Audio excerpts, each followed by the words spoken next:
যদি কোনোবাই সাধাৰণতে কথা কওঁতে কবিতা লিখোঁতে জেললৈ পঠিয়াই দিয়ে তেনেহ'লে এই মানুহজনে যে এনেকুৱা ধৰণৰ কথা কৈছে তে আপোনালোকে এই মানুহজনৰ বিৰুদ্ধে কি ব্যৱস্থা গ্ৰহণ কৰিব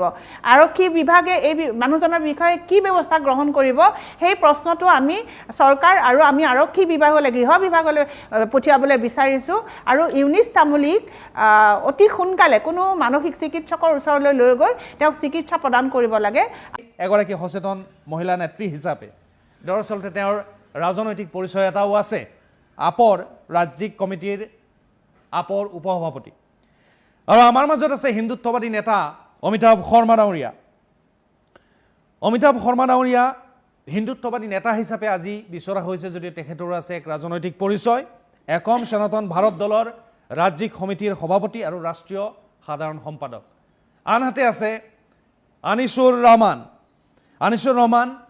তেখেতক আজি আমি বিচাৰিছোঁ সংখ্যালঘু নেতা হিচাপে সংখ্যালঘুসকলৰ মনৰ কথা ক'ব তেওঁলোকক আনিছুৰে ইউনিছ তামুলীয়ে ৰিপ্ৰেজেণ্ট কৰে নেকি সেয়া তেওঁৰ ব্যক্তিগত ভাষ্য নে যিসকল সংখ্যালঘু সম্প্ৰদায়ৰ লোক আছে তেওঁলোকে তেনেদৰে ভাবে নেকি এই ধৰণৰ কথা বতৰাৰ ওপৰত তেখেতে আলোকপাত কৰিব আমাৰ মাজত আছে আনিছুৰ ৰহমান সংখ্যালঘু নেতা হোৱাৰ উপৰি তেখেতৰো আছে এক ৰাজনৈতিক পৰিচয় তেখেত ৰাইজৰ দলৰ মুখপাত্ৰ আটাইকেইগৰাকী অতিথিকে মই এই অনুষ্ঠানলৈ আদৰণি জনাইছোঁ আৰু পোনে পোনে মই আহিছোঁ অনুৰূপা ডেকা ৰজাৰ ওচৰলৈ অনুৰূপা ডেকা ৰজা আপোনাৰ প্ৰাৰম্ভিক মন্তব্য কি হ'ব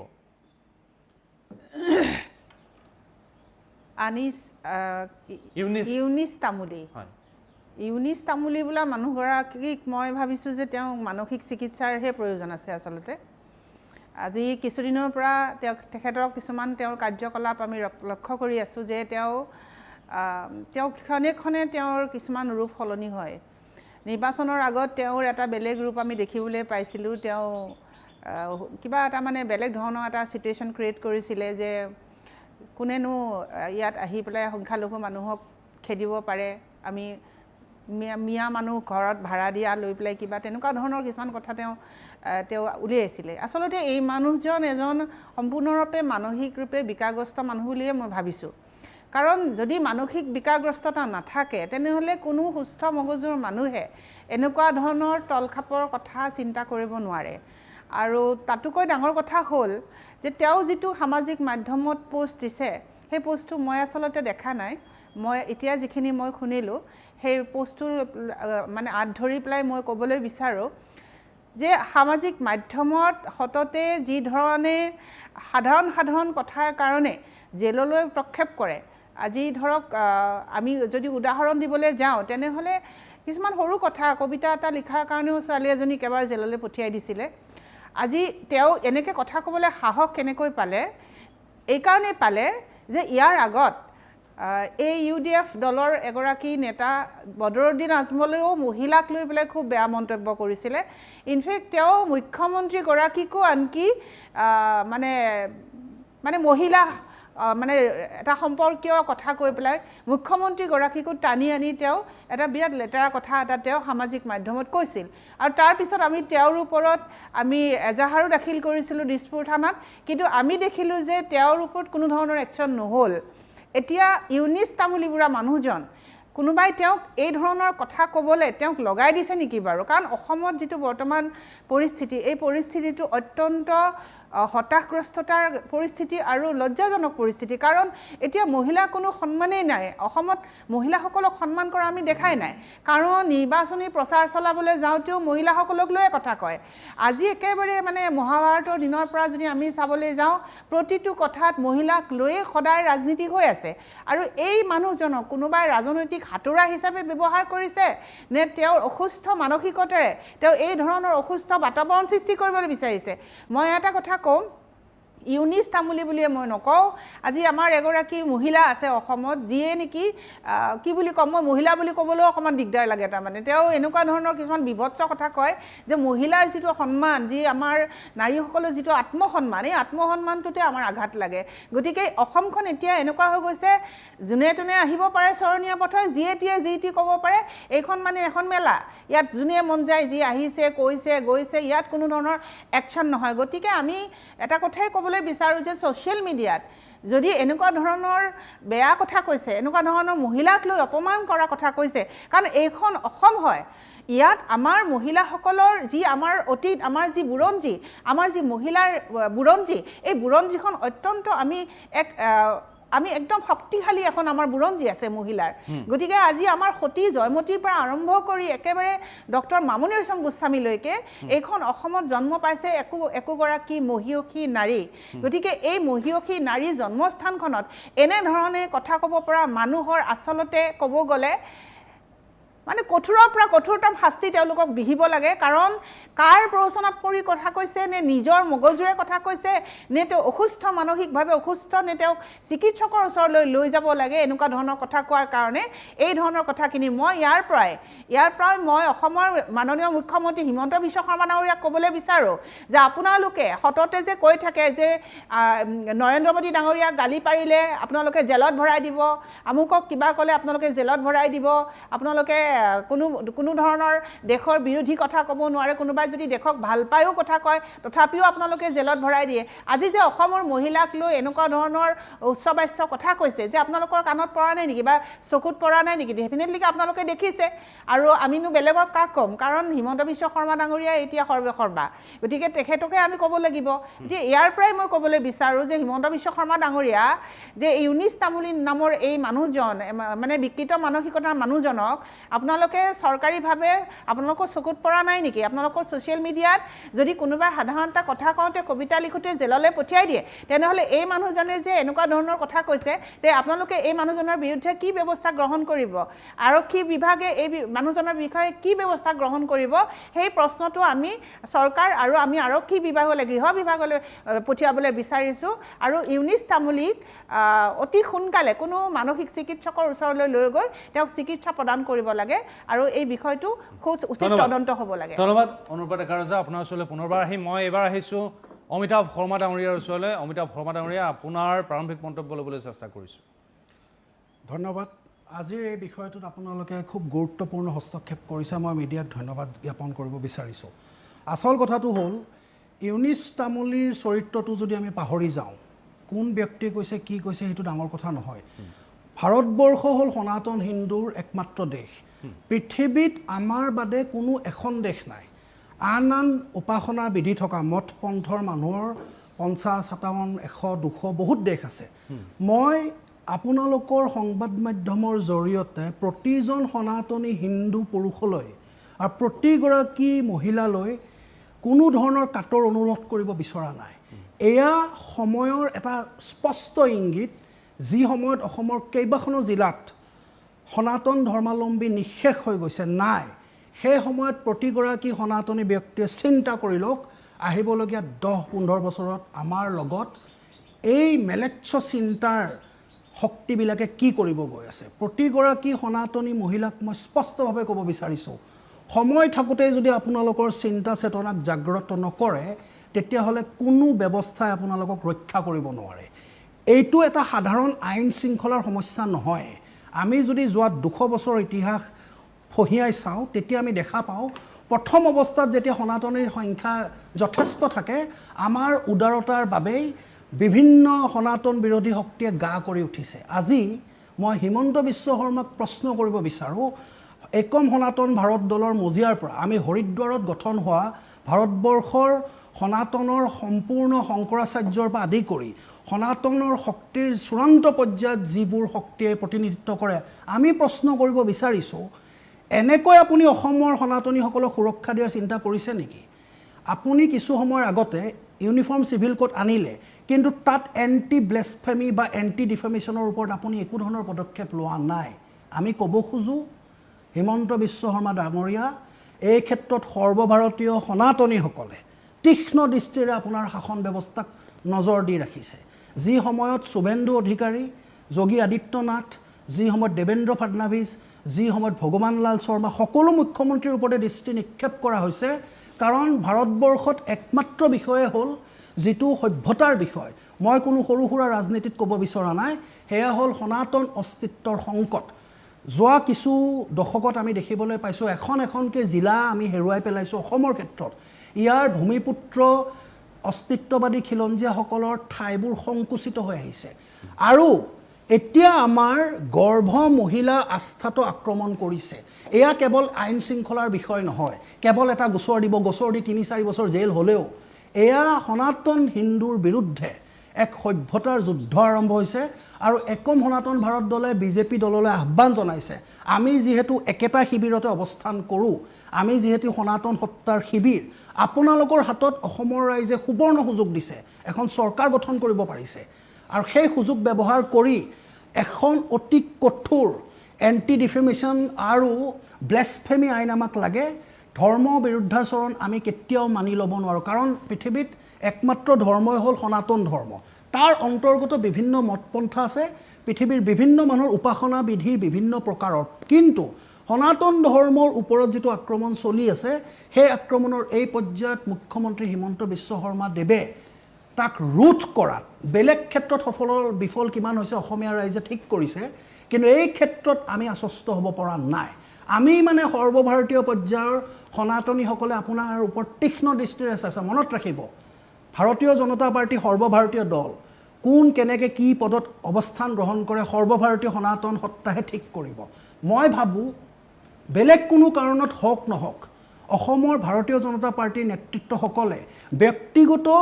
উদ্দেশ্যৰ লক্ষ্যৰ স্বাৰ্থতে হওক, এজেণ্ডা মতে হওক, এই ক্ষেত্ৰত সুৰক্ষা দিব লাগিব। আৰু ইয়াৰ প্ৰমুখ অধিকাৰ আছে বিধানসভাৰ মজিয়াত, আপোনালোকে গৃহীত কৰক, নহ'লে গোটেই ভাৰতবৰ্ষত আমি যিমান সনাতনৰ সিদ্ধান্ত কৰিব পৰা শক্তি আছে, সভা আছে, তালৈকে এই বিষয়ে আমি লিখিবলৈ বাধ্য হ'ম। সেয়া লাগিলে নাগপুৰে হওক, সেয়া লাগিলে হৰিদ্বাৰে হওক, সেয়া লাগিলে পুৰীয়ে হওক, সেয়া লাগিলে দ্বাৰকা পীঠে হওক, সেয়া লাগিলে শৃংগেৰীয়ে হওক। আৰু অসমীয়া ৰাইজক মই সতৰ্ক কৰি দিছোঁ, খিলঞ্জীয়া ৰাইজক, সময় থাকোঁতে জাগক। এয়া আইন শৃংখলাৰ ঘটনা নহয়, সৰু ঘটনা বুলি কৈ থ'ব, গোচৰ এটা হ'ব, ৫-৬ বছৰ 10 বছৰ জেল দিলেই যেনিবা। আমাক সুৰক্ষা লাগে, যিটো আমি পোৱাত ব্যৰ্থ হৈছোঁ। হয়, ধন্যবাদ শৰ্মা ডাঙৰীয়া। মই এবাৰ আহিছোঁ আনিছুৰ ৰহমান ডাঙৰীয়াৰ ওচৰলৈ। ৰহমান ডাঙৰীয়া, ই আচলতে সৰু ঘটনা আৰু ডাঙৰ ঘটনা। এতিয়া আমি এই ষ্টেজত আমি ভাবিছোঁ যে এইটো সৰু ঘটনা, কিন্তু ভৱিষ্যতে গৈ ডাঙৰ ঘটনা হ'ব পাৰে। কিন্তু তাতোকৈ সাম্প্ৰতিক সময়ত যিটো ডাঙৰ ঘটনা বুলি যিটো চিহ্নিত হৈছে, সেয়া হ'ল সামগ্ৰিকভাৱে মহিলাসকলক যি ধৰণে অপমান কৰিছে, এইটো এটা নিকৃষ্ট কাণ্ড হৈছে, ঘৃণনীয় কাণ্ড হৈছে। এই ঘটনাটো সম্পৰ্কত ইউনুছ তামুলীয়ে যিটো সংঘটিত কৰিলে, এই সম্পৰ্কত আপুনি কি মন্তব্য আগবঢ়াব সংখ্যালঘুসকলৰ এগৰাকী প্ৰতিনিধি হিচাপে? চাওক, সংখ্যালঘুৰ প্ৰতিনিধি ক'ব গ'লে মই নিজকে দম্ভালি নামাৰোঁ যে মই প্ৰতিনিধিত্ব আপুনি কৰা নাই, কিন্তু সংখ্যালঘু লোকসকলৰ মাজৰে এগৰাকী বুলি আপুনি যদি নিজকে ভাবে, তেনেহ'লে আপুনি কি ধৰণে মন্তব্য আগবঢ়াব? মন্তব্য প্ৰথম কথা হৈছে, যি ধৰণে ইউনুছ তামুলী যি ফেচবুক পোষ্ট কৰিছে, ইউনুছ তামুলীক ব্যক্তিগতভাৱে মই নাজানো, তেওঁ ইমান হাইপ দিয়া মই ভাবোঁ ঠিক নহয়। তেওঁ কোন এই সম্পৰ্কে মই ক'ম। তেওঁ আচলতে কোন, তেওঁৰ অস্তিত্ব কি, তেওঁ কৰে কি, তেওঁ যি ধৰণে নাৰী সমাজক যি ধৰণে অপমান কৰিলে, যি ধৰণে নিষ্কৃষ্ট কথা ক'লে বা যি ধৰণে অপবাদ দিলে, এটা নাৰীৰ কাৰণে যেতিয়া গৰ্ভৱতী হয়, সেই সময়খিনি এজনী নাৰীৰ আপোনাৰ গৰ্ভিত সময় বা গৌৰৱ কৰে সেই সময় এজন নাৰীয়ে। দ্বিতীয় নম্বৰ কথা, আপোনালোকে চাব যে এই ফেচবুক পোষ্ট দিয়াৰ পিছৰ পৰাই যদি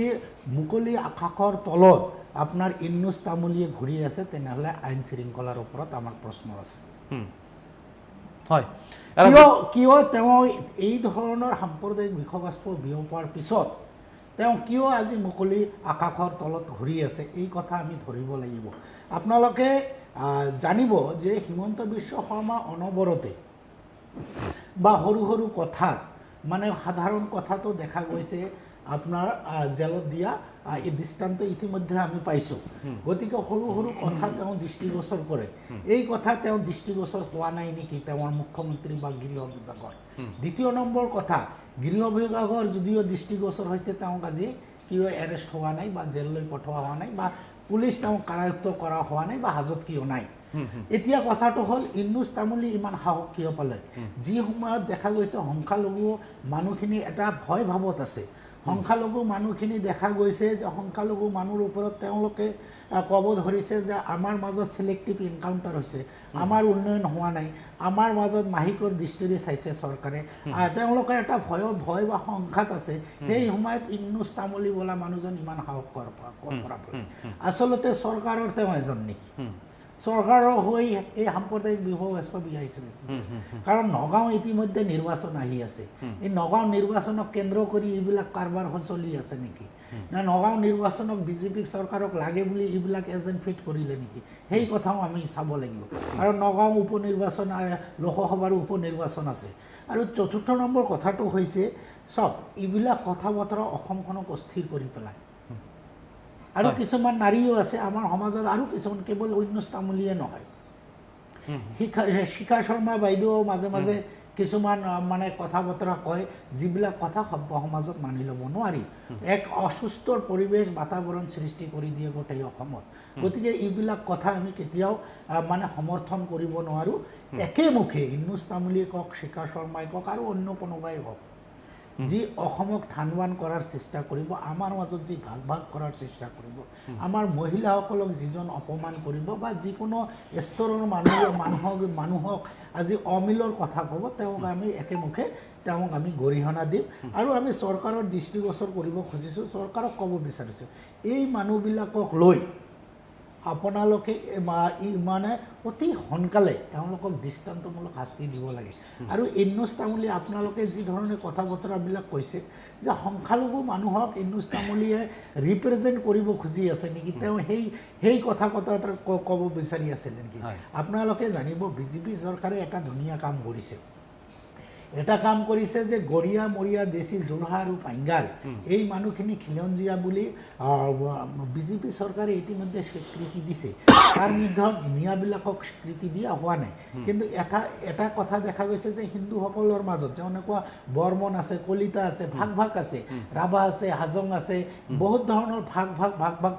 আছে কিন্তু মুছলমানসকল বা সংখ্যালঘুক একাকাৰ কৰা হয় কিন্তু সেই একাকাৰ মাজতে এতিয়া দেখা গৈছে মিয়া হৈছে গৰিয়া হৈছে দেশী হৈছে মৰিয়া হৈছে জোলা হৈছে পাঙ্গাল হৈছে এওঁলোকে এতিয়া বিভাজনৰ মাজত গৈ আছে গতিকে এই বিভাজন এতিয়া মাইক্ৰ' লেভেলত আছে গতিকে ঊনৈছ তামুলী এজন গৰিয়া মানুহ গতিকে তেওঁক যে মিয়া মানুহখিনি তেওঁক ৰিপ্ৰেজেণ্ট হিচাপত মানিব কোনোদিনে নামানে যিমানে যি মিয়াৰ পক্ষত কথা নকওক আৰু এইটো পক্ষত কথা কোৱা হোৱা নাই আৰু এইবিলাক কথা কোনো মধ্যে যি শিক্ষিত সমাজ যি জনা বুজা মানুহ কোনোদিনে সমৰ্থন নকৰে মই এই চৰকাৰে যদি কোনো ধৰণৰ পদক্ষেপ নলয় মই ভাবিম চৰকাৰে তেওঁ এজেণ্ট আৰু দ্বিতীয় নম্বৰ এই মঞ্চৰ পৰা ঊনৈছ তামুলী বোলা মানুহজনক কৈছোঁ ইয়াৰ অনুশোচনা কৰি আপুনি নিজে আপোনাৰ সামাজিক মাধ্যমত আহি অতি সোনকালে ইয়াক ক্ষমা বিচাৰক হয় আপুনি এটা গুৰুত্বপূৰ্ণ কথা কৈছে যে দৰাচলতে ক্ষমা খোজাৰে কথা কৈছে যে যি ধৰণৰ কৰ্মকাণ্ড কৰিলে যদি অলপো অনুশোচনা হৈছে তেনেহ'লে তেওঁ সামাজিক মাধ্যমতে ক্ষমা খোজা উচিত আৰু ঊনৈছ তামুলীক ক'ব বিচাৰিছোঁ যদি আপুনি আমাৰ অনুষ্ঠান চাই আছে তেনেহ'লে আপুনি দৰাচলতে আলোচনাৰ বিষয় নহয় আপুনি নাভাবিব যে টেলিভিছনৰ এয়াৰ টাইম মই খাইছোঁ টেলিভিছনত গুৰুত্ব লাভ কৰিছোঁ বা বাতৰি কাকতত গুৰুত্ব লাভ কৰিম আপুনি ইমান গুৰুত্বপূৰ্ণ কোনো ব্যক্তি নহয় আপোনাৰ কোনো এনেকুৱা ব্যক্তিত্ব নাই যাৰ বাবে আপুনি আলোচনা বিলোচনা বা চৰ্চাৰ কেন্দ্ৰ হ'ব পাৰে আপুনি তেনেই নগণ্য ব্যক্তি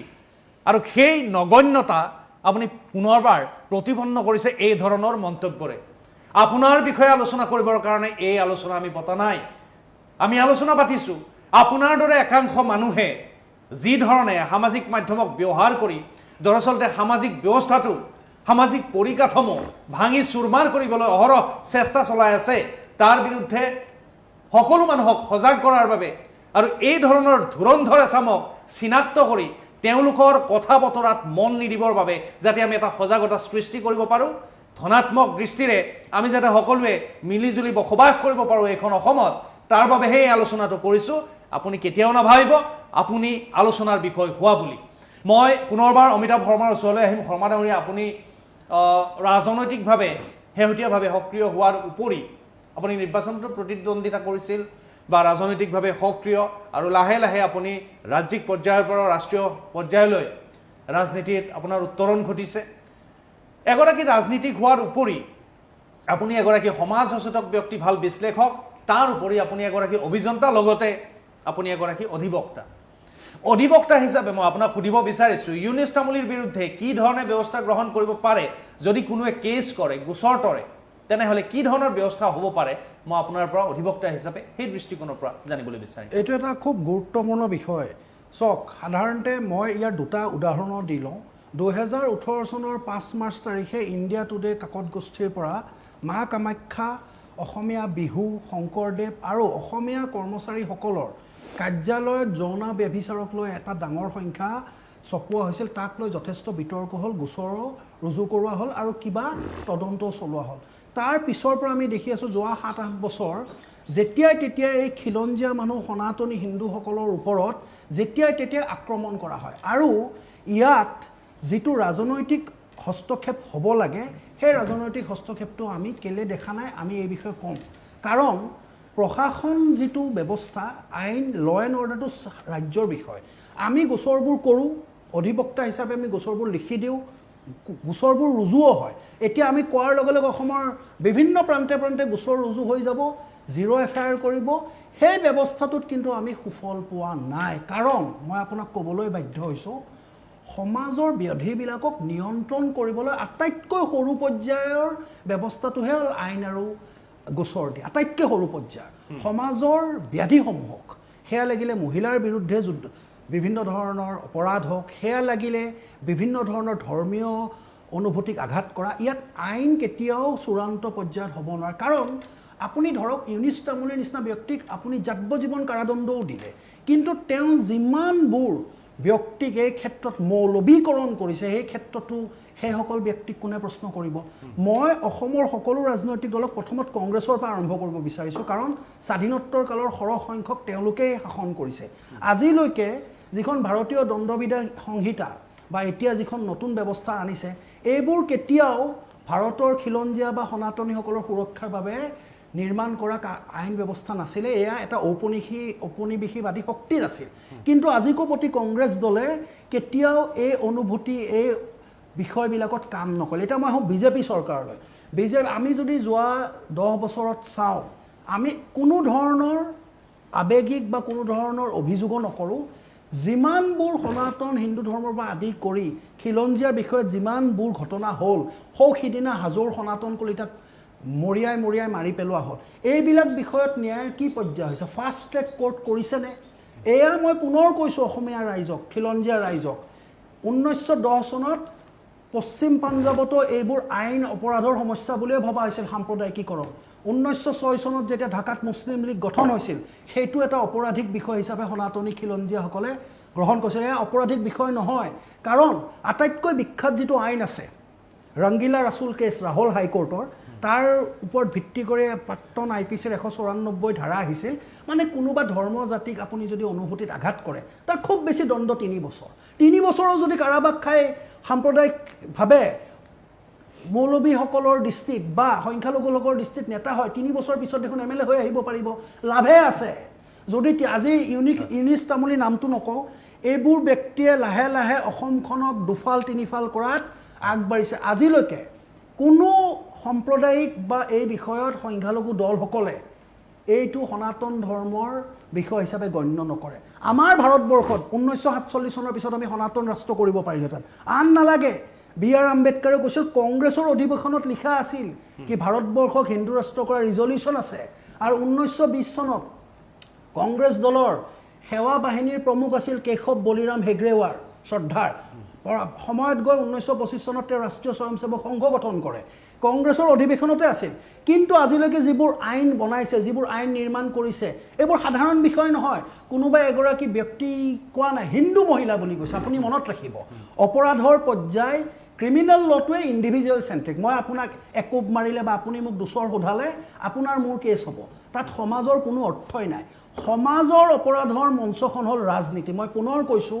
ব্যক্তিৰ বিৰুদ্ধে যদি কোনোবা মালতী কোনোবা নমিতা কোনোবা বৰ্ণালীক ক'লেহেঁতেন কি বৰ্ণালী তোমাৰ বাবে অমুক হ'ব তেতিয়া বৰ্ণালীৰ ব্যক্তিগত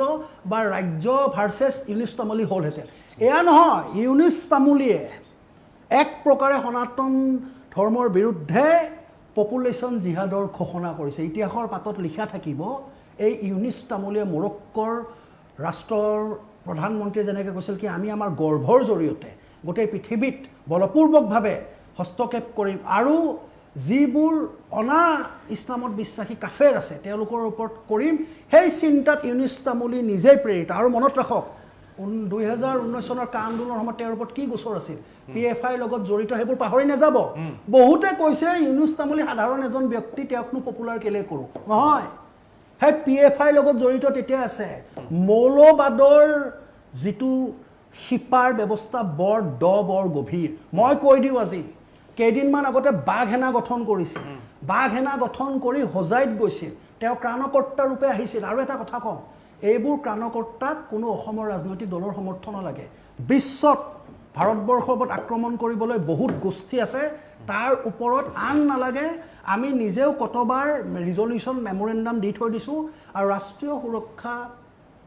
পৰামৰ্শদাতা অজিত ডাভল ডাঙৰীয়া আৰু অমিত শ্বাহ ডাঙৰীয়া এই বিষয়ে কৈ থৈছে কি এইটো বিষয় আটাইতকৈ ডাঙৰ ইউনুছ তামুলী অসমত সনাতন ধৰ্মৰ বিৰুদ্ধে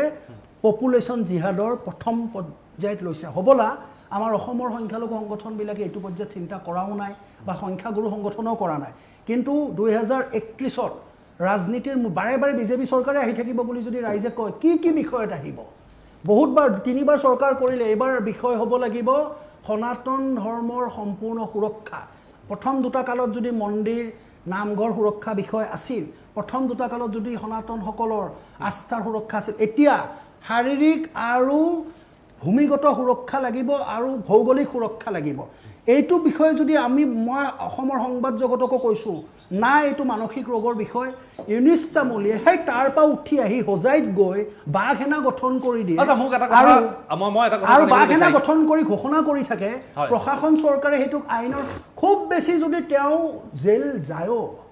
7 বছৰতকৈ বেছি হ'ব নোৱাৰে 7 বছৰ যদি থাকে MP হৈ আহে আমি কি দেখিছোঁ কাশ্মীৰত আমি ইঞ্জিনিয়াৰ ফাৰুক ইঞ্জিনিয়াৰ আৰু এই অমৃতপাল সিং বহি আছে চাবচোন কালি ওলাই যোৱাৰ লগে লগে MP হৈ আহিব তেতিয়া ইউনুছ তামুলী 3-4 বছৰ এটা বিনিয়োগ কৰিছে সেইকাৰণে এইটো অপৰাধিক বিষয় নহয় আৰু আইন আদালতৰ এটা সীমা আছে কেলে লাহোৰ হাইকোৰ্ট নাছিল জানো কৰাচীত হাইকোৰ্ট নাছিল জানো কেলে ভাৰত বিভাজন কৰিব নোৱাৰিল ঢাকাত হাইকোৰ্ট নাছিল জানো আইনটো ইংৰাজৰ ব্যৱস্থা সেইকাৰণে এইটো আইনী সমস্যা নহয় খুব বেছি দুজন এজনক ধৰিব this is a civilizational issue this is a political issue সভ্যতাৰ ৰাজনৈতিক বিষয় আৰু একমাত্ৰ আমি মুখ্যমন্ত্ৰী হিমন্ত বিশ্ব শৰ্মাৰ পৰা বেছি আশা নকৰোঁ কাৰণ এই আইন বনোৱাৰ অধিকাৰটো কেন্দ্ৰীয় চৰকাৰৰ হাতত আছে অতি সোনকালে সনাতন সুৰক্ষাৰ বাবে আমাক ব্লেছফেমি আইন লাগে না আপোনাক এটা কথা সুধিবলৈ বিচাৰিছোঁ এই যিটো বাঘ সেনাৰ কথা ক'লে আমি ইতিমধ্যে কেইটামান কথা উল্লেখ কৰিবলগীয়াও আছে কেইটামান আপত্তিজনক মন্তব্য পূৰ্বেও কৰিছিল তাৰ বাবে বিভিন্ন সময়ত অস্থিৰ পৰিৱেশৰ সৃষ্টি হৈছিল এই বাঘ সেনা কিহৰ বাঘ সেনা কি ইউনুছ তামুলী নিজে বাঘ নেকি শ্ৰীগালৰ সেনা যদি হয় তেনেহ'লে ঠিক আছে শিয়ালৰ নিচিনা হোৱা দিব আৰু নিজকে বাঘ বুলি পৰিচয় দিব কি লক্ষ্য উদ্দেশ্য কি আপুনি কি জানে এই সম্পৰ্কে মই যোৱা 18 মাহৰ মই অসমৰ সমসাময়িক ঘটনাৱলী ইয়াত কৈ দিছোঁ আমি খিলঞ্জীয়া অসমীয়া মানুহে বেছি অধ্যয়ন নকৰোঁ খবৰ নাৰাখোঁ যেতিয়া 2024 চনৰ ছেপ্টেম্বৰ মাহৰ পৰা উজনি অসমত এই মিয়া মানুহৰ শ্ৰমিকৰ পৰা আদি কৰি বিষয়টোৱে গা কৰি উঠিল তেতিয়া ভয়ংকৰ হাৰত এটা খিলঞ্জীয়া সনাতনীসকলৰ জাগৰণ দেখি কোনো ধৰণৰ দল সংগঠনৰ ভূমিকা আমি দেখা নাই তাত সকলো ৰাইজে অংশগ্ৰহণ কৰিছে যদিও আমি 2-4টা খিলঞ্জীয়া দলৰ কথা কওঁ তথাপি এয়া সামগ্ৰিক আছিল সেয়া 2024 চনৰ আপুনি আগষ্ট ছেপ্টেম্বৰৰ পৰা মন কৰক আপোনালোকৰ তথ্য আছে তাৰ পৰা 25 চনৰ মাজভাগ পাওঁতে হঠাৎ এদিন ফেচবুকৰ মাধ্যমেৰে ইউনুছ তামুলীয়ে বাঘ সেনা বুলি এটা সেনা ঘোষণা কৰিল ঐতিহাসিকভাৱে বাঘ সেনাৰ চৰিত্ৰটো কিমান সবল কিমান ভূমিকা অধিকাৰী সেয়া বুৰঞ্জীবিদসকলে কৈ থৈ গৈছে কি বাঘ সেনাৰ চৰিত্ৰটো কাল্পনিক নে সঁচা বুৰঞ্জীবিদসকলে এই বিষয়ে কৈ বাঘ হাজৰিকাৰ প্ৰসংগটোত যদি বাঘ হাজৰিকাৰ পৰা বাঘ শব্দটো ব্যৱহাৰ কৰিছে তেতিয়াহ'লে বুৰঞ্জীবিদসকলে এই বিষয়ে কৈ থৈ দিছে আৰু বাঘ যদি কেৱল জন্তু এটা ব্যৱহাৰ কৰিছে সেয়া দেখোন আমাৰ ভগৱতী দুৰ্গাৰ বাহন আমি ক'ব পাৰোঁ এতিয়া কথাটো হ'ল তাৰ পিছৰ পৰা তেওঁক আমি লগে লগে মন কৰিছোঁ এইবোৰ বিষয়ে আমি পাহৰি গ'লে এদিন অসম এৰি পলাব লাগিব আমি পাহৰি নাযাওঁ তাৰপিছত হঠাৎ লখিমপুৰত আত্মপ্ৰকাশ কৰিলে আৰু এটা খিলঞ্জীয়া সংগঠনৰ লগত ফেপেৰি পাতি ধৰিল তাৰপিছত হ'বলৈ প্ৰশাসনে তেওঁক নাকি লগাই হোজাইৰ বাবে কিছু সময়ত কাৰাবাসত থৈ দিলে আৰু এইবোৰ এনে এমাহৰ পিছত বেইলত লৈ আহে খুব বেছি প্ৰশাসনে গোচৰ এটা ৰুজু কৰি থৈ দিয়ে এইবিলাকৰ কাকনো গোচৰ কৈ কোনো ধৰণৰ অভিধাই নাই তাৰপিছত এই মনে মনে বহি আছে কি কৰি আছে এই ইলেকশ্যন গ'ল ইলেকশ্যন দেখিল তাৰপিছত এই 3টা বিষয় খুব তাৰ আগতে তেখেতে আমচুৰ লগতো জড়িত আছিল আন নালাগে লজ্জাৰে কৈছোঁ সাংবাদিকতাও কৰিছিল 2017-18 চনত শিৱসাগৰ গলিয়ে পদূলিয়ে তেওঁ ফাৰ্ষ্ট নিউজ অসম বুলি সাংবাদিকতা কৰি ঘূৰি ফুৰিছিল তাৰপিছত তেওঁ আমচুত যোগদান কৰিলে তাৰপিছত কা আন্দোলনকাৰীও হ'ল তাৰপিছত গৈ থৈ বিভিন্ন ক্ষেত্ৰত এতিয়া বাক এইটো গঠন কৰিছে মই আপোনাৰ ওচৰলৈ মই এষাৰে কওঁ ইউনিছ তামুলীক আপোনালোকে যদি সৰু বুলি গণ্য কৰিছে তেওঁ হ'বলৈ একো বিশেষ কৰিব নোৱাৰে তেওঁ কিন্তু অসমত PFI আৰু OAC কৰণৰ আৰম্ভ কৰিছে আগলৈ অসম বিভাজনৰ ভাৰত বিভাজনৰ বাটকটীয়া হিচাপে পৰিগণিত হ'ব কাৰণ মহাত্মা গান্ধীয়ে হওক বা এই মৌলানা আব্দুল কালাম আজাদ হওক নেহেৰু হওক বা জিন্নাই হওক প্ৰথম দিনা এটা ষ্টেটমেণ্টৰ পৰা আৰম্ভ কৰিছে প্ৰশাসনে যেনেকৈ এটা ষ্টেটমেণ্ট পালে গ্ৰেপ্তাৰ কৰে কোনোবা কবিতা লিখাৰ নামত গ্ৰেপ্তাৰ কৰে এইটো বিষয় সভ্যতাৰ কোৰ্টত উঠিবই আৰু আমি এইটো বিষয়ে অমিত শ্বাহ ডাঙৰীয়াকহে চিঠি লিখিম আহিম আপোনাৰ ওচৰলৈ কিন্তু মই আহিব বিচাৰিছোঁ আনিছুৰ ডাঙৰীয়া আপোনাৰ ওচৰলৈ মই কেইটামান কথা উল্লেখ কৰিব বিচাৰিম এয়াই নহয় এইবাৰে ইউনিছ তামুলীয়ে এই ধৰণৰ মন্তব্য কৰা নাই পূৰ্বেও আপত্তিজনক কিছুমান মন্তব্য কৰে যিবোৰ মন্তব্য সমাজত বিষবাস্প বিয়পোৱাৰ কাম কৰে যদি আমি দুই এটা কথা তেওঁৰ পুৰণি কথা মন কৰোঁ তেনেহ'লে এই ধৰণৰ হয় এটা নহয় 4টা মাইক লগাই এজান দিম মোক কোনেও ৰখাব নোৱাৰে এবাৰ মন্তব্য কৰিছিল যোগী আদিত্যনাথ আহিলে কোনেও প্ৰশ্ন নকৰে গতিকে OAC আহিলেও কোনেও প্ৰশ্ন কৰিব নোৱাৰিব এই ধৰণৰ মন্তব্য কৰিছিল আৰু মন্তব্য কৰিছিল বিজেপিৰ সভাত যদি জয় শ্ৰীৰাম ক'ব পাৰে আমি তেনেহ'লে আমাৰ সভাটো নাৰায়ে তাকদীৰ আল্লাহু আকবৰ ক'ব পাৰিব লাগিব আপোনাক কোৱাত কোনে মানা কৰিছে আপুনি যি মন যায় তাকে ক'ব যি দেৱতাক আপুনি যি ধৰণে উপাসনা কৰে সেই ধৰণে কৰিব পাৰিব হিন্দুসকলেও নিজৰ ধৰণে কৰিব মুছলমানসকলে নিজৰ ধৰণে কৰিব খ্ৰীষ্টানসকলে নিজৰ ধৰণে কৰিব ধৰ্ম নিৰপেক্ষ ৰাষ্ট্ৰসকলৰ অধিকাৰ আছে তাক বাৰে বাৰে উনুকিয়াই বাৰে বাৰে খুচিয়াই কিয় সমাজখনত বিষবাস্প বিয়পোৱাৰ চেষ্টা চলাই থকা হৈছে কিন্তু এই সন্দৰ্ভত কিন্তু বাৰে বাৰে প্ৰশ্ন উঠি আহিছে মই আনিছুৰ ডাঙৰীয়া আপোনাৰ ওচৰলৈ আহিছোঁ এই আপোনাৰ বিষয়েও মই এই কথাটো ক'বলৈ বিচাৰিম আপুনি এগৰাকী ৰাজনৈতিক ব্যক্তি হ'লেও আপুনিও এগৰাকী অধিবক্তা গতিকে অধিবক্তা হিচাপে তেওঁৰ বিৰুদ্ধে আইনী ব্যৱস্থা গ্ৰহণৰ ইতিমধ্যে অমিতাভ শৰ্মাই যিখিনি কথা ক'লে তাৰ লগত কি সংযোজন কৰিবলৈ বিচাৰিব চাওক প্ৰথমতে আছিল IPS ইণ্ডিয়ান পেনেল কোড এতিয়াতো BNS হৈছে ভাৰতীয় ন্যায় সংহিতা এতিয়া কিছুমান সেকশন এডেড হৈছে আৰু কিছুমান সেকশন ৰিপিল হৈছে বা এমেণ্ডমেণ্ট কৰা গৈছে আইনগত কথা ক'ব গ'লে যি ধৰণে তেওঁলোকে সামাজিক মাধ্যমত যি কথা লিখিছে এইটো সাম্প্ৰদায়িক সম্প্ৰীতি নষ্ট কৰা বা দুটা সম্প্ৰদায়ৰ মাজত শত্ৰুতা ঘৃণা বা বিদ্বেষী সৃষ্টি কৰা তেনেহ'লে এইবিলাকৰ আপোনালোকৰ যি ধাৰা আহিব এই ধাৰা আহিব 153 BNS এই ধাৰা মতে আপোনাৰ আইনগত যি প্ৰক্ৰিয়া আছে তাৰ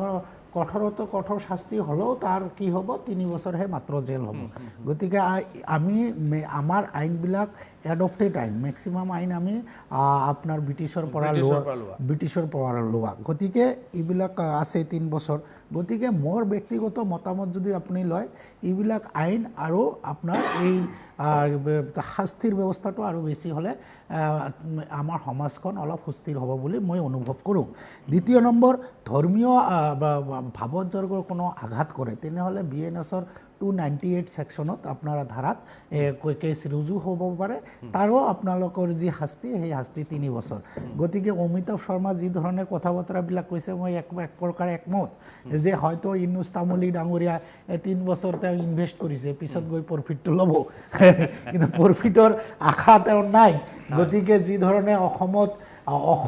মই এই ক্ষেত্ৰত এটা ক'ব খুজিছোঁ তেখেতে আমাৰ সহ অধিবক্তা অসমীয়া মানুহে এইবোৰত ছাপোৰ্ট নকৰে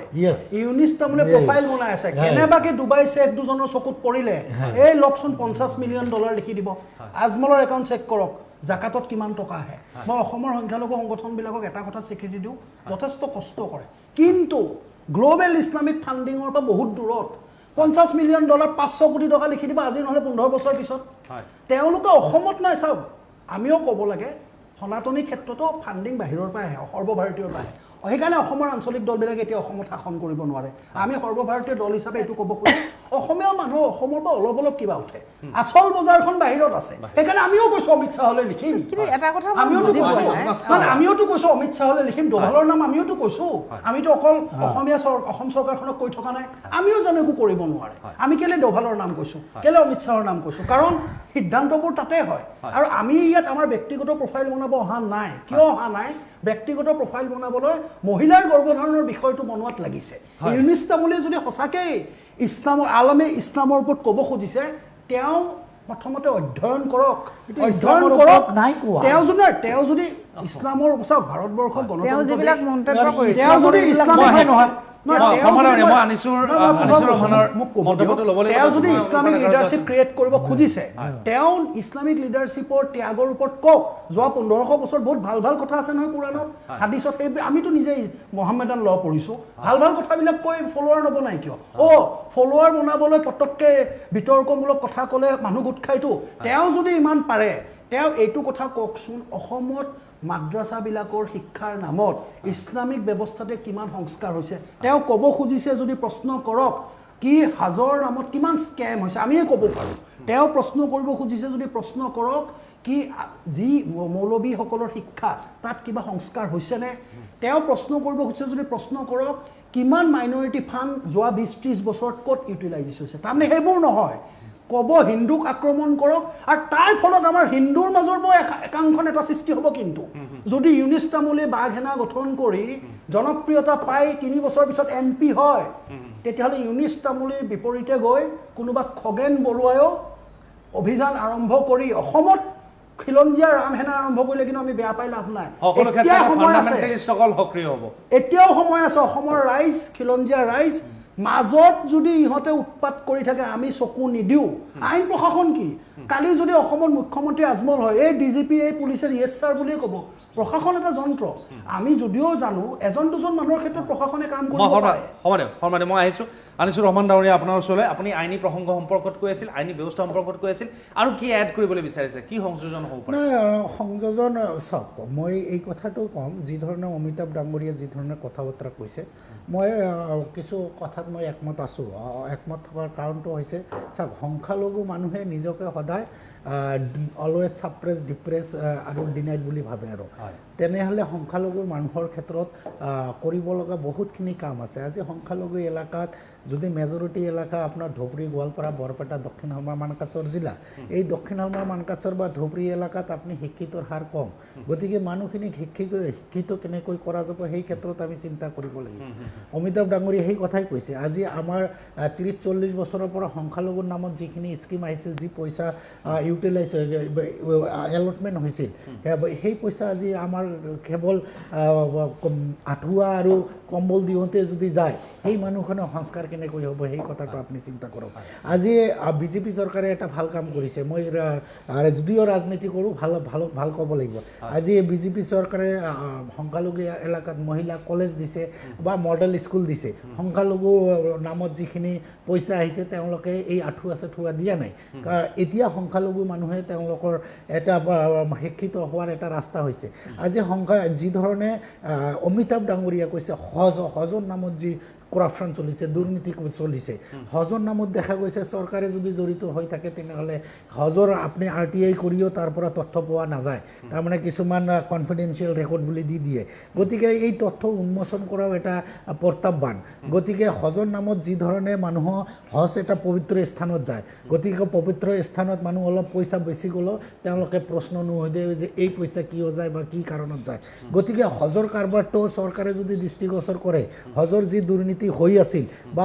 এতিয়াও হৈ আছে বুলি ক'ব খোজা নাই যদি হৈ আছে তেনেহ'লে আমাৰ মানুহখিনি কম খৰচতে যাতে হজ কৰি আহিব পাৰে তাৰ ব্যৱস্থা চৰকাৰে কৰিব লাগে আমাৰ মানুহখিনি ভাল কাম কৰিব লগা বহুতখিনি আছে আমি বেলেগ মানুহ মহিলাক কেৱল আমাৰ জাহিৰ কৰি ইছলাম জাহিৰ কৰি যে আমাৰ উন্নয়ন হ'ব আমাৰ মানুহখিনি সংস্কাৰ হ'ব সেই কথা মই নাভাবোঁ আমাৰ মানুহখিনি সঁচা অৰ্থত আজি আমাৰ মানুহখিনি বেছি লেবাৰ কামত নিয়োজিত হৈ আছে আপুনি গুৱাহাটীতে কওক বা উজনি অসমত কওক অসমৰ বিভিন্ন প্ৰান্ততে কওক আমাৰ মানুহখিনি মিস্ত্ৰী বেছি ড্ৰেইন চাফ কৰাত বেছি মানুহখিনি এইখিনি কামত জড়িত হৈ আছে গতিকে এই মানুহখিনিক কেনেকৈ আমি তেওঁলোকৰ উন্নয়ন কৰিব পাৰিম এই মানুহখিনিক কেনেকৈ ৰহমান ডাঙৰীয়া কিন্তু কথাটো হ'ল এই ধৰণৰ একাংশ লোকে যদি এই ধৰণৰ মন্তব্যবোৰ কৰি থাকে তেনেহ'লেতো সাম্প্ৰদায়িক অশান্তি বা বিদ্বেষ সেইটোতো বাঢ়ি যাব ইয়াৰ ফলততো যিসকল মিয়াৰ দুটা কথা আছে বাংলাদেশী মিয়াসকলক আচলতে যিটো অৱজ্ঞাৰ চকুৰে চোৱা হয় সেয়া বাংলাদেশী মিয়াসকলক আমাৰ যিসকলে পূৰ্বে নাগৰিকত্ব লাভ কৰিছে ডেফিনেটলি তেওঁলোকক সেই ধৰণৰ কথা কোৱা নহয় মিয়া বুলিলে তো আচলতে সেই বাংলাদেশী টেগটোহে মূল কথা মিয়া সম্প্ৰদায় বুলি সম্প্ৰদায়টোক সমালোচনা কৰা কেতিয়াও নহয় এয়া কোনেও নিবিচাৰে আপুনিও নিবিচাৰিব আপোনাৰ ধৰ্ম একে হ'লেও আপুনিও নিবিচাৰিব কোনোবা বাংলাদেশে মিয়াই আহি ইয়াত দেশ ৰাজ্য দখল কৰিব কোনে চন্দ্ৰশেখৰ ডাঙৰীয়া মই এটা কথা কওঁ মোৰ মা যদি ভাল তেনেহ'লে অমিতাভ ডাঙৰীয়াৰ মাও ভাল আমাৰ বাইদেউৰো মা ভাল যদি মোৰ মা সঁচা অৰ্থত ভাল আপোনাৰ মা কেতিয়াও বেয়া হ'ব নোৱাৰে মই যদি মুছলমান হৈ মোৰ মা ভাল হ'ব পাৰে তেনেহ'লে চন্দ্ৰশেখৰ ডাঙৰীয়াৰ মাও নিশ্চিতভাৱে হিন্দু হ'লেও তেওঁ ভাল হ'ব পাৰে গতিকে যদি মোৰ সম্প্ৰদায়টো ভাল মোৰ ধৰ্মটো ভাল তেনেহ'লে মোৰ মুছলমান ধৰ্ম ভাল যদি হিন্দু ধৰ্ম ভাল মই সেইটো বিবেচনা কৰোঁ সেই দৃষ্টিকোণৰ পৰা কিমানজনে চাই এই যিসকলে বিষবাস্প বিয়পাই তেওঁলোকেও জানে দৰাচলতে কথাবোৰ এটা ৰাজনৈতিক উদ্দেশ্য প্ৰণোদিত বা তেওঁলোকৰ জনপ্ৰিয়তা অৰ্জনৰ এটা কৌশল হিচাপে তেওঁলোকে এইবোৰ কাম কৰি থাকে এইসকলে যদি সেইটো কাম কৰে আপোনালোকে ৰাজনীতি কৰি আছে এইবিলাকে অসৎ কৰ্ম কৰি যদি তেওঁলোকৰ পপুলাৰিটি গেইন কৰে আপোনালোকে ৰাজনীতি কিদৰে কৰিব সেইবিলাকেইটো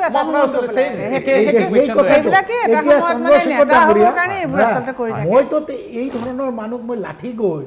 লাঠি লৈ গৈ মাৰি পেলাই দি তেওঁলোকৰ মূৰৰ পৰা এই কথা ওলাই আনিব নোৱাৰোঁ আমি যিখিনি মেছেজ দিব লাগে আমাৰ সমাজত আজি আপোনালোকে চাব আমাৰ সমাজত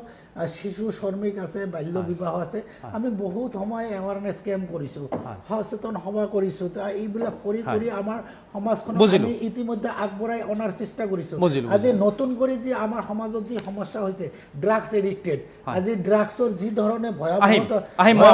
আৰম্ভ হৈছে তাৰ পৰা আমি কেনেকৈ পৰিত্ৰাণ পাব পাৰোঁ সংখ্যালঘু মানুহখিনি এইখিনি চিন্তা কৰিব এই কথাবোৰ চিন্তা কৰিব লাগে আজি কৰি আছে কি একাংশ মই অনুৰূপা ডেকাৰো যে আপোনাৰ ওচৰলৈ আহিম কোনোবাই যদি এনেকৈ তেওঁলোকৰ religious profile as well as political profile বনাই আছে আপোনালোকে ইমানখিনি ৰাজনীতি কৰি বা ভৱিষ্যতে কি পৰিকল্পনাৰে আগবাঢ়িব বা কেনেকৈ আপোনালোকে ৰাজনৈতিক প্ৰফাইল বনাব এনেকৈ যদি মানুহে ৰাজনৈতিক প্ৰফাইল বনায় এখেত দুয়োগৰাকী আমাৰ বক্তাই যিখিনি কথা কৈছে তেওঁলোকে আইনৰ কথাও কৈছে বা তেখেতে কৈছে যে জেল দিব 3 বছৰ থাকিব বা 2 বছৰ থাকিব ওলাই গুচি আহিব এইটো সঁচা কথা কিন্তু কথাটো হ'ল এনেকুৱা ধৰণৰ আমাৰ এতিয়া সমাজখনত কি হৈ আছে সেইটো এটা চাবলগীয়া বিষয় আজি যদি আমি মহিলাৰ সুৰক্ষাৰ কথা কওঁ মহিলাসকলৰ যিটো সুৰক্ষা ব্যৱস্থা যি ধৰণে হ'ব লাগিছিলে সেই সুৰক্ষা ব্যৱস্থা হৈছে জানো নাই হোৱা আইনগতভাৱে মহিলাসকলে যিমানখিনি সুৰক্ষিত হ'ব লাগে সেই আইনগত সুৰক্ষাখিনি মহিলাক এতিয়ালৈকে কোনো এখন চৰকাৰে দিব পৰা নাই বৰঞ্চ আপুনি যদি চাই আজি 2016 চনৰ পৰা 2025 চনলৈকে প্ৰায় 18,000 ধৰ্ষণৰ ঘটনা অসমতে সংঘটিত হৈছে 18,000 ধৰ্ষণ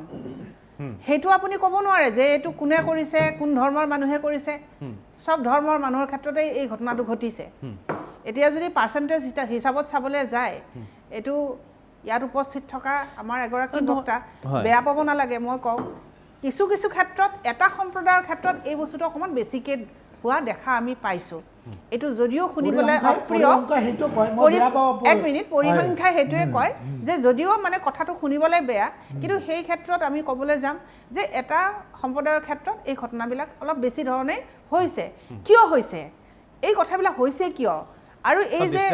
এই মানুহগৰাকীয়ে যে আজি আপুনি যিকেইটা কথা পইণ্ট ক'লে তেওঁ এতিয়ালৈকে যিবোৰ তেওঁ ছ'চিয়েল মিডিয়াত যেনেধৰণে আপডেটবিলাক দি আছে ডেফিনেটলি গৃহ বিভাগৰ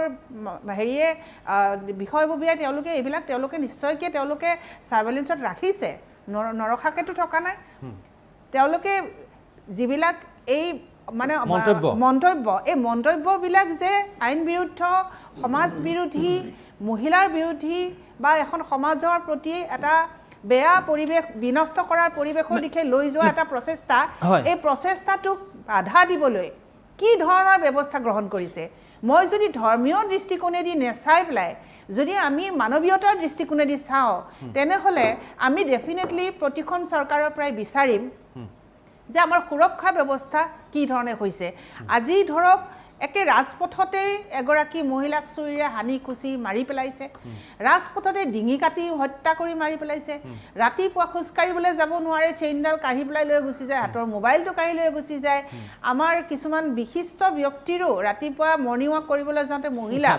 গতিয়াই মাৰি পেলাই দি ডিঙিৰ চেইন টানি নিওঁতে ডিঙি কাটি গৈ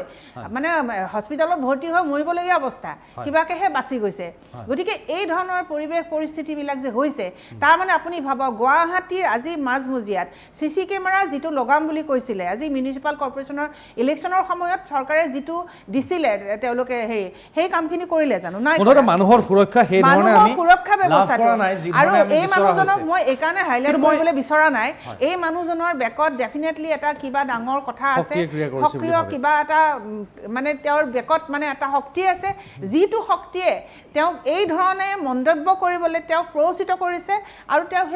তেওঁ নিজৰ মনৰ পৰাও কৰিছে কিছুমান কাম, আৰু তেওঁক আচলতে এটা মোহৰা হিচাপে ব্যৱহাৰ কৰি যে সমাজখনত যাতে এটা ডিভাইড হৈ যায়, অলৰেডি ডিভাইড হ'বলৈ বাকী নাই, কিন্তু আৰু যাতে ইয়াতকৈও বেছি বেয়া পৰ্যায়, কাৰণ অলপ যদি অসমখন শান্ত হৈ থাকে। প্ৰশ্ন কৰিছিলোঁ অনুৰাধা কৰজা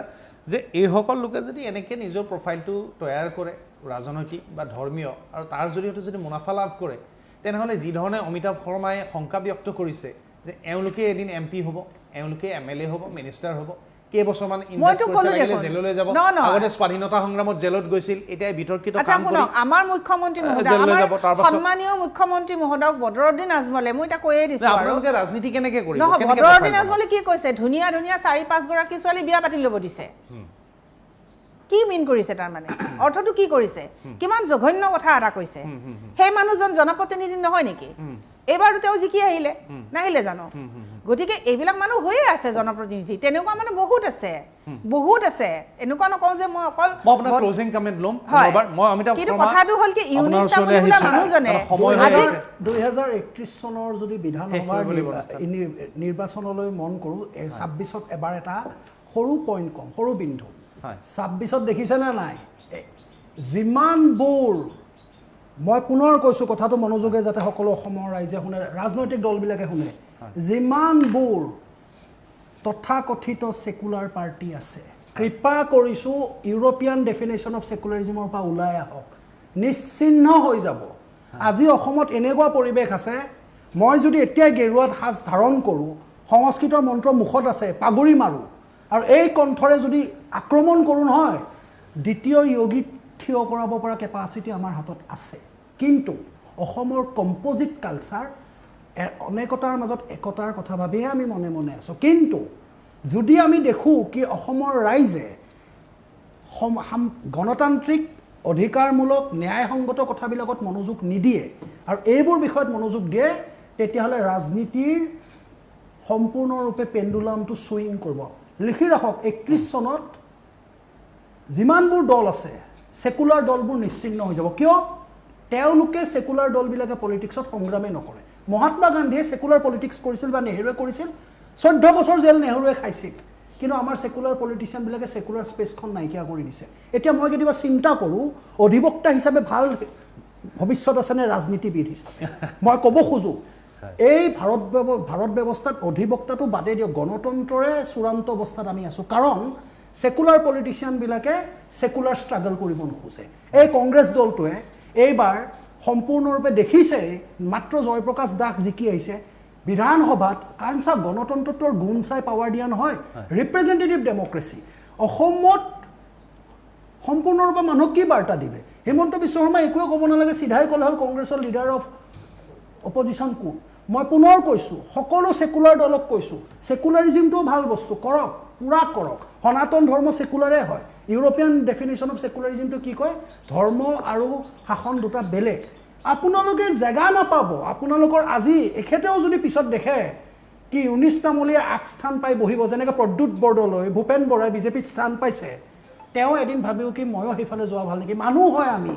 আমাক বাধ্য যদি সমাজে কৰে। সেই বাইদেউগৰাকী আছে, খুব আলসুৱা আৰু মৰমীয়ালভাৱে বুজাই দিছে। মই আজি প্ৰথম লগ পাইছোঁ, কি কিমান মৰমীয়াল চাওক আমাৰ ছেকুলাৰ ৰাজনীতিবিদবোৰে। কৈছে কি ইউনিছ তামুলী খুব বেছি মানসিক ৰোগী। No' it is not the case. Yunus তামুলীয়ে পৰিকল্পনা লৈ আছে। আমছুৱে যেতিয়া ইউনিছ তামুলীক উলিয়াই দিলে, ইউনিছ তামুলীয়ে কি ৰূপ লৈছে শুনক। ইউনিছ তামুলী আমাৰ ছাদুল্লাহ যে আছিল, ছাদুল্লাহ অসমীয়া খিলঞ্জীয়া মুছলমানেই আছিল। ইউনিছ তামুলীক যেতিয়া আমচুৱে উলিয়াই দিলে, আপোনালোকে এইবোৰ কথা হ'বলা এওঁলোকেও কাকো পপুলাৰ কৰিম বুলি ভয়ত নকৰে, তলে তলে গজি গজি গজি কি ৰূপ ধাৰণ কৰে। মাত্ৰ 2-3টা আৰৱ চেইখৰ ফাইনেন্স পালে, যিটো ডাঙৰ পাৰ্টি খুলিব। OICৰ পিছফালেও লাগিছিল, OICয়ে পাত্তা নিদিল, বা OICৰ সিমান ধৰলাই চাগে। কিন্তু এই আমচুৰ পৰা ওলোৱাৰ পিছত ইউনিছ তামুলীৰ তলে তলে জিদ্দি ভূমিকা এটা লৈছে। আৰু এটা সেনা আছে উজনি অসমত, সেই সেনাটোক মই এইকাৰণে নাম নকৰোঁ, তেওঁলোকক সকলোৱে প্ৰেছাৰ দি থাকে, গালি দি থাকে। বেচেৰা সেনাটোৱে যুদ্ধ বিগ্ৰহ কৰা বুলি মুখেৰে কয় কথাবোৰ, কি আমি যুঁজিম। অসমৰ মানুহৰ এনে অলপ নাটকীয় কথা আছে। সেই সেনাটোৰ লগত ইউনিছ তামুলীয়ে ফেৰ মাৰি এটা সেনা খুলিছে। এতিয়া মই পুনৰ কওঁ, ইউনিছ তামুলীয়ে গোটেই ছেকুলাৰ পলিটিক্সক এটেক কৰি আছে। এওঁ নগাঁৱৰ উদাহৰণটো দিছে। নগাঁও উদাহৰণটোৰ ফলত আপোনালোকে মন কৰিব আহিবলগীয়া টাইমত ইমান শক্তিশালী মানুহ হৈ গ'ল নে? বাইদেউ শুনক, ৰাজ্যৰ গৃহ বিভাগ থাকোঁতে ইউনিছ তামুলীয়ে ইমান তলে তলে ইমান কাম কৰি আছে। আমিতো কমে, আমি চৰকাৰৰ কথাই কম ন। মহম্মদ আলী জিন্নাই চিম্পলি ষ্টেটমেণ্ট দি আছিল। হিমন্ত বিশ্ব মানুহ এজন মুখ্যমন্ত্ৰী হৈ আছে অসমৰ, ষ্টেটমেণ্ট দি আছে। নহয় ইউনিছ তামুলী সদনলৈ আহিব নোৱাৰা ব্যৱস্থা কি আছে? 2041 সেইটো কথা আপুনি যুক্তি কথাটো কওক না। যুক্তি কথা কৰিব লাগিব ন। আপুনি যিটো লাইনত কথা কৈ আছে, আপুনি যিটো লাইনত কথা কৈ আছে, সেই লাইনটোত মই একমত নহয়। মই ক'বলৈ বিচাৰিছো কি, আমি এখন গণতান্ত্ৰিক ব্যৱস্থাত এখন চৰকাৰৰ লগত আছো। আমি বিচাৰিম, আমি নিজাববীয়াকৈ কেতিয়াও কাৰো ওপৰত ব্যক্তিগতভাৱে আক্ৰোশ জাহিৰ কৰিবলৈ নাযাওঁ। কিন্তু কথাটো হৈছে কি, চৰকাৰ আছে, চৰকাৰ আছে, আইন আছে, আইনী ব্যৱস্থাটো গ্ৰহণ কৰিব লাগিব। নকৰিব আপুনি আইনে 3 বছৰ জেলত থাকিব, আইন নতুন আনিব লাগিব। সেইটো নহয়, শাসন ব্যৱস্থা আপুনি কৰিব নোৱাৰে। আপুনি আপোনাৰ কথা ইমান একমত হ'ব নোৱাৰে। আইন যদি নামানে তেনেকুৱা আজি আপোনাৰ মই এটা কথা কওঁ, আপুনি নিজৰ ক্ষেত্ৰত হ'লে কি কৰিব? আপুনি নিজৰ ক্ষেত্ৰত হ'লে কি কৰিব? আপুনি আইনৰ ওচৰলৈকে নাযায়, কি কৰিব? মোৰ কথাটো শুনক। কি কৰিব? ব্যক্তিগতভাৱে মই আইনৰ ওচৰতে যাম। সেইটো কথাটো তেনেকুৱা। ব্যক্তিগত নহয়, সামাজিক হয়, সামাজিক হয়। সেইকাৰণে আমি এপিল কৰিছো, সেইকাৰণে এপিল কৰিছো। তাৰ কাৰণে আছে পাকিস্তানতো আইন আছে, ভাৰততো আইন আছে, কেলে ভাৰত বিভাজন হ'ল? আমি কৈছো কি ইষ্ট বেংগলতো আইন আছে। তেনেকুৱা 10জন ইউনিছ তামুলী জন্ম নহ'লে আপোনালোকে পাহৰি গৈছে। গ্ৰহণ কৰিব, সেইটো আমাক লাগিব। কি সেকুলাৰ ৰাজনীতি কৰে না সেকুলাৰ, আপুনি মোক কেনেকৈ সেকুলাৰ বুলি ক'ব পাৰে? হে, আমি গণতন্ত্ৰত বিশ্বাসী মানুহ। আপুনি ঠিক আছে, আপুনি হিন্দুত্ববাদী সেকুলাৰ নহয় যদি মই হিন্দু মানুহ, মই হিন্দু হিৰত হিন্দু লৈ আছো দেখা নাই। আপুনি হিন্দুত্ববাদী ৰাজনীতি কৰে নে? এইবিলাক নক'ব দেই। মই আপোনাক বিনম্ৰতাৰে সুধিছো। নাই আপোনাক মই কোৱা নাই আপুনি হিন্দুত্ববাদী হওক, বুজিছে? এইবিলাক কথা নক'ব, আমি হিন্দুৱে হয়। মই বিনম্ৰতাৰে সুধিছো, আপুনি আমি যেনেকৈ হিন্দুত্ববাদী বুলি মোক মই হিন্দুৰ কথা জানা নাই। মই কৈছো যে ইউনিছ তামুলী জন্ম নহ'বৰ কাৰণে চৰকাৰে কি ব্যৱস্থা কৰিব? চৰকাৰে ইউনিছ তামুলীৰ জন্ম গ্ৰহণ কৰা কি কৰিব? ব্যৱস্থাটো কি কৰিব? আপোনাৰ আইনখন আনোতে আমি মৰি যাম, আমাৰ ল'ৰা ছোৱালীও কিবা হ'ব। আপোনাৰ আজি অসমত কিমান জিলা আমাৰ হাতৰ পৰা ওলাই গ'ল? কি হ'ব? কিমান জিলা ওলাই গ'ল? আমাৰ কিমান কেইখন জিলা ওলাই গ'ল? কিমান কেইখন জিলা ওলাই গ'ল? আমাৰ জিলা আমি কনক্লুজনত আহোঁ। এতিয়া মই আনিছুৰৰ ক্লোজিং কমেণ্ট ল'বলৈ বিচাৰিম। আনিছুৰ ৰহমান। নহয়, মই বাৰম্বাৰে এই কথা কৈ আছো যাতে ইউনুছ তামুলী আমি কেনেকৈ সামৰিম এটা পজিটিভ নোট? সেই কথাটো আমি ৰাইজক কি বাৰ্তা দিম? ইউনুছ তামুলী হওক, শিকা শৰ্মাই হওক, আন কোনোবাই হওক, এইবিলাক যাতে আমাৰ সমাজত এইবিলাক সাম্প্ৰদায়িক শক্তিসমূহে যাতে গা কৰি নুঠে, গা কৰি নুঠে, তাৰ কাৰণে চৰকাৰে পদক্ষেপ ল'ব লাগিব। আমাৰ যি শাসন ব্যৱস্থা আছে, গণতান্ত্ৰিক শাসন ব্যৱস্থা, এই শাসন ব্যৱস্থা আইনগত যি ব্যৱস্থা আছে, আমাৰ সংবিধান মতে যি ব্যৱস্থা আছে, সেই ব্যৱস্থা ল'ব লাগিব। আৰু অতি সোনকালে এইবিলাক কঠোৰ হাতেৰে এইবিলাক মানুহক দমন কৰিব লাগিব। কাৰণ আমাৰ অসমখনে বিষয়টো যিহেতু মহিলাৰ বিষয় আছিলে, বিষয়টো মহিলাৰ বিষয়, মহিলা সুৰক্ষাৰ কথা আছে, মহিলাৰ সন্মানৰ কথা আছে, মহিলাৰ আত্ম অধিকাৰৰ কথা আহি পৰিছে। গতিকে মই এটা কথাই ক'ব বিচাৰোঁ, যদি মহিলাৰ সন্মান ৰক্ষা কৰিব লাগে, সুৰক্ষা দিব লাগে, তেনেহ'লে আমি এখন গণতান্ত্ৰিক ব্যৱস্থাৰ মাজত থকা এখন চৰকাৰৰ লগত আছোঁ। গতিকে এই চৰকাৰখনে কি ব্যৱস্থা গ্ৰহণ কৰিব, আইনগতভাৱে গৃহ বিভাগে কি ব্যৱস্থা গ্ৰহণ কৰিব, যদি সেই মানুহজনে আজি দিনৰ পিছত দিন, মাহৰ পিছত মাহ এনেকুৱা ধৰণৰ সমাজ বিৰোধী মন্তব্য কৰি আছে, সেই মানুহজনক আজিলৈকে তেওঁলোকে কি কাৰণত এৰেষ্ট কৰিব পৰা নাই আৰু তেনেকুৱা ধৰণৰ মন্তব্য কৰা প্ৰতিজন মানুহকে কি কাৰণে গভৰ্ণমেণ্টে শাস্তি দিব পৰা নাই সেই প্ৰশ্নৰ উত্তৰটো আমাক লাগিব কাৰণ আমি গণতান্ত্ৰিক ব্যৱস্থাত বিশ্বাসী মানুহ আমাৰ এই তেখেতে কোৱাৰ নিচিনাকৈ অমিতাভ ডাঙৰীয়া কোৱাৰ নিচিনাকৈ মই এগৰাকী হিন্দু মহিলা আপোনালোকে দেখিছে আমি হিন্দু নিয়ম মতে আমি চলি আহিছোঁ আমি যেতিয়াৰ পৰা আমি বুজি পোৱা হৈছোঁ তেতিয়াৰ পৰা আমি হিন্দু সমাজৰ মতে হিন্দু নীতি নিয়ম মতে বিয়া বাৰু হৈছোঁ তেনেকৈ আছোঁ কিন্তু কথা হ'ল কি ইয়াত হিন্দু আৰু মুছলমানতকৈ ডাঙৰ কথা হ'ল মহিলাৰ ওপৰত কৰা যিটো বক্তব্য এই বক্তব্যটো তেওঁৰ অন্তৰালত যদি তেওঁৰ কিবা এটা ইণ্টাৰনেশ্যনেল পাৱাৰ আছে নেশ্যনেল পাৱাৰ আছে বা কোনোবা বেয়া দুষ্কৃতিকাৰী আছে তেওঁৰ পিছফালে বা তেওঁ নিজেই এজন দুষ্কৃতিকাৰী গতিকে তেওঁৰ কি ব্যৱস্থা গ্ৰহণ কৰা হ'ব সদ্যহতে তেখেতে যিটো আইনৰ কথা কৈছে সেইখন আইন কোনোবা দিনাখন আহিব সেইখন বাহাল হ'ব কিবা হ'ব সেইটো বহুত দিন দীঘলীয়া কথা আছে সেইটো হোৱালৈকে আৰু কিবা কিবি ঢেৰ হ'ব তেওঁ কোৱাৰ নিচিনাকৈ তেনেকুৱা বহুত মানুহ সৃষ্টি হ'ব যিয়ে নেকি আহি পেলাই জনপ্ৰতিনিধি হৈ পেলাই সদনত তেওঁলোকে কথা ক'ব গতিকে মই এটা কথাই ক'বলৈ বিচাৰোঁ যে এনেকুৱা ধৰণৰ দুষ্কৃতিকাৰী বুলিয়ে কৈছোঁ মই সমাজখন বিপথে পৰিচালিত কৰিব খোজা মহিলাক অসন্মান কৰা নিজৰ মাতৃক চিনি নোপোৱা ভগ্নীক চিনি নোপোৱা আত্মসন্মানহীন মানসিক ৰোগী বুলি কৈছে তেখেতে কৈছে কোমলকে কোৱা নাই এগৰাকী মহিলাই কোনো এজন পুৰুষক মানসিক ৰোগী বুলি কওঁতে কেতিয়াও কোমলকে নকয় মই কঠোৰভাৱে কৈছোঁ যে তেনেকুৱা ধৰণৰ এজন আত্মসন্মানহীন মানুহক কি ব্যৱস্থা কৰিব আইনগতভাৱে সেই ব্যৱস্থাটোৰ বিষয়ে ইয়াত স্পষ্টভাৱে মই আহ্বান জনাইছোঁ যদি অতি সোনকালে তেখেতৰ ওপৰত বিহিত ব্যৱস্থা গ্ৰহণ কৰে আৰু তদন্ত কৰে যে তেওঁৰ পিছফালে কোন এনেকুৱা শক্তি আছে যিয়ে তেওঁক প্ৰোৎসাহিত কৰিছে অসমৰ এটা সাম্প্ৰতিক পৰিস্থিতি বিনষ্ট কৰাৰ কাৰণে ধন্যবাদ এয়া আছিল আজিৰ আলোচনা আৰু এই আলোচনাত অংশগ্ৰহণ কৰাৰ বাবে তিনিওগৰাকী অতিথিকে ধন্যবাদ